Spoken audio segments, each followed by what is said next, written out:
আজকের ওয়েদারটা অনেক সুন্দর ছিল, ঝিরিঝিরি বৃষ্টি ছিল, অনেক মেঘলা ছিল।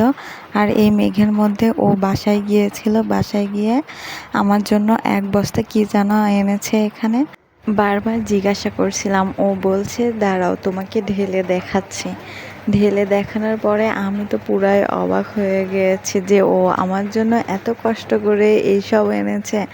পুরো গাবলাটা ভরা আম, কাঁচা মিঠা আম এবং পাকা আমও ছিল। আমার তো দেখে খুবই ভাল লাগছে যে কাঁচা আম খেতে কি মজা, যারা খান তারাই তো বোঝেন। এই আমের সময় কাঁচা আম না খেলে কি ভালো লাগে। সেই সাথে মিষ্টি পাকা আমও ছিল অনেকগুলো। ও আমাকে বেছে বেছে দিচ্ছিল যে এগুলা রেখে দাও, এগুলা পেকে যাবে, খেতে খুবই মিষ্টি, খুবই ভালো লাগবে। তো আমি ওর দিকে বারবার তাকাচ্ছিলাম যে ও আমার জন্য এত কষ্ট করে এসব এনেছে। আমার খুবই ভালো লাগছিল এবং সেই সাথে আমগুলোও বেছে বেছে রেখে দিচ্ছিল যে কোনগুলো ভালো পাকবে, মিষ্টি হবে, তুমি খেতে পারবে।